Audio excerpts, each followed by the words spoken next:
জি হ্যাঁ, আমার ক্রিকেট প্রেমী বন্ধুরা কেমন আছো তোমরা? ভালো তো? আর ভালো তো থাকবেই। তো বন্ধুরা, আইপিএল এর এক্সপার্ট আর সবচেয়ে আইপিএল এ ভালো কমেন্টারি করে কে বলো তো? আকাশ চোপড়া। আকাশ চোপড়া চেন্নাই সুপার কিংস আর কলকাতা কিং রাইডার কেকেআর এবং চেন্নাই সুপার কিংসের প্লেইং 11 মানে ওই একটা বানিয়ে ঘোষণা করেছে।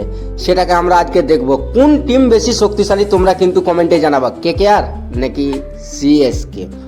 তো বন্ধুরা, সিএসকে আর কেকেআর দুটোই ভালো টিম আমার মতে, কিন্তু তোমরা কমেন্টে জানাবা কোন টিমটা বেশি শক্তিশালী, চেন্নাই সুপার কিংসের সিএসকে নাকি আজিঙ্ক্য রাহানের কেকেআর। তো চলো বন্ধুরা, দেরি না করে চটপট করে আমরা দেখে নেব। তো বন্ধুরা, তার আগে একটাই অনুরোধ তোমাদের কাছে, তোমরা যদি আইপিএলকে ভালোবাসো তাহলে এই চ্যানেলটাকে সাবস্ক্রাইব করে একটা লাইক দাও, আর ফেসবুক থেকে দেখলে ফলো কমেন্ট শেয়ার করো। অবশ্যই ফলোটা করবে, কেননা আমরা ক্রিকেটের প্রত্যেকটা নিউজ সবার আগে তোমাদের কাছে পৌঁছে দেবো।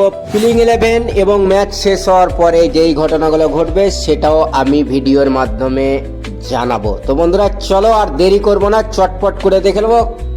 সাবস্ক্রাইব করলো তো, ফলো করে দিলে তো চলো, এবার আর দেরি করবো না, আমরা দেখে নেবো।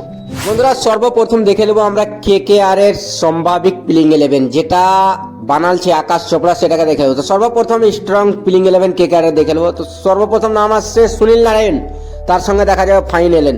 দুজনে দুর্দান্ত ভাই, সুনীল নারায়ণ আর ফাইন এলেন। এরা দুজন যদি পাওয়ার প্লেতে থেকে যায় ভাই 6 ওভার, তাইলে তো একতরফা ম্যাচ করে দেবে। সত্যি বন্ধুরা, এরা পাওয়ার প্লে 6 ওভার যদি খেলে তো 60 থেকে 70 রান এমনি বানিয়ে নেবে, কারণ দুটাই দুর্দান্ত। এরা তো দেখে না বল, খালি ফুটবল দেখে আর মারে। 3 নম্বরে থাকবে ওই যে 25 কোটি টাকা দিয়ে কিনেছে, তাকে আয়না দেখার জন্য রাখবে না, তাকেও নিজের ব্যাট দিয়ে নিয়মিত রান করতে হবে, বল দিয়ে নিয়মিত উইকেট তুলে দিতে হবে। ওই কারণে 25 কোটি 20 লাখ টাকাতে কিনেছে। কামরেন গ্রিন কিন্তু কম না, তিনি একজন ভালো মানের বড় মাপের অলরাউন্ডার, অস্ট্রেলিয়ার ভালো অলরাউন্ডার। 3 নম্বরে থাকবে কামরেন গ্রিন। 4 নম্বরে থাকবে আমাদের কেকেআর এর অধিনায়ক আজিঙ্ক্য রাহানে। জি হ্যাঁ, কেকেআর এর অধিনায়ক আজিঙ্ক্য রাহানেকে 4 নম্বরে রেখেছে। 5 নম্বরে থাকবে রঘুবংশী। হ্যাঁ বন্ধুরা, 5 নম্বরে রঘুবংশী নিজের ব্যাট দিয়ে নিয়মিত রান করে কেকেআর কে অনেক ম্যাচ জিতিয়েছে। 6 নম্বরে থাকবে রিঙ্কু সিং, ফিনিশার। কেকেআর এর সবচেয়ে বড় নাম এখন বর্তমানে রিঙ্কু সিং, ফিনিশার। তারপরে 7 নম্বরে থাকবে রমনদীপ সিং। হ্যাঁ বন্ধুরা, 7 নম্বরে রমনদীপ সিং, তিনি ভালো মাপের ছক্কা মারে, একদম তার ছক্কাগুলো লম্বা লম্বা দেখা যাবে। রাসেলের মতন তো আর দেখা যাবে না, কিন্তু তারপরে যদি কেকেআর এর হিটার ভালো থাকে তো রমনদীপ সিং 7 নম্বরে থাকবে। 8 নম্বরে আনকুল রয়, একজন ভালো স্পিনার, তিনি ব্যাট বল দুটাতে দুর্দান্ত করে। 8 নম্বরে আনকুল রয়। 9 নম্বরে হর্ষিত রানা, কেকেআর এর ফাস্ট বলার হর্ষিত রানা 9 নম্বরে থাকবে। 10 নম্বরে বরুণ চক্রবর্তী, মিষ্টি স্পিনার গো, তিনি দুর্দান্ত বল করে, নিজের স্পিন দিয়ে বড় বড় ব্যাটারকে ফাঁসিয়ে রাখতে পারে। তারপরে 11 নম্বরে মাথিসা পাতিরানা, নিয়মিত খেলবে মাথিসা পাতিরানা, প্লেইং 11 থাকবে। 12 ইম্প্যাক্ট প্লেয়ার থাকবে ভেবব আরোরা। এর মধ্যে একটা চেঞ্জ হতে পারে, আনকুল রয় এবং ভেবব আরোরা পিচ কম্বিনেশন হিসাবে তাদেরকে খেলানো যাবে। তো কেকেআর এর প্লেইং 11 এটাই কত শক্তিশালী তোমরা কিন্তু কমেন্ট করবে। এবার দেখে নেবো সিএসকে চেন্নাই সুপার কিংসের সম্ভাবিক প্লেইং 11, যেটা আকাশ চোপড়া বানিয়ে দেখাচ্ছে। তো প্রথমে নাম আছে আয়েশ মাত্রে। বন্ধুরা, আয়েশ মাত্রে, তার সঙ্গে থাকবে সঞ্জু স্যামসন।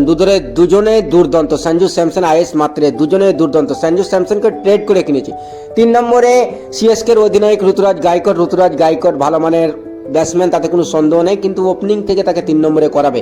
4 নম্বরে আফ্রিকার ভালো ব্যাটার ডলার্ড ব্র্যাভেস, বেবি এবি নামে পরিচিত ডলার্ড ব্র্যাভেস থাকে। 5 নম্বরে ম্যাথু শট। হ্যাঁ বন্ধুরা, অস্ট্রেলিয়ার ম্যাথু শট থাকে 5 নম্বরে। 6 নম্বরে শিবম দুবে থাকবে ভালো মানের অলরাউন্ডার, তিনি ব্যাটিং অলরাউন্ডার, বল খুব একটা ভালো করে না, ব্যাট দিয়ে নিয়মিত রান তুলে।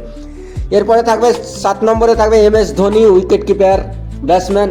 8 নম্বরে থাকবে প্রশান্ত বীর। 9 নম্বরে নূর আহমেদ। 10 নম্বরে নিথিল এলিস, আর 11 নম্বরে খালিল আহমেদ। ইম্প্যাক্ট প্লেয়ারে থাকবে আনসুল কম্বোজ। হ্যাঁ বন্ধুরা, আনসুল কম্বোজ ইম্প্যাক্ট প্লেয়ারে থাকবে।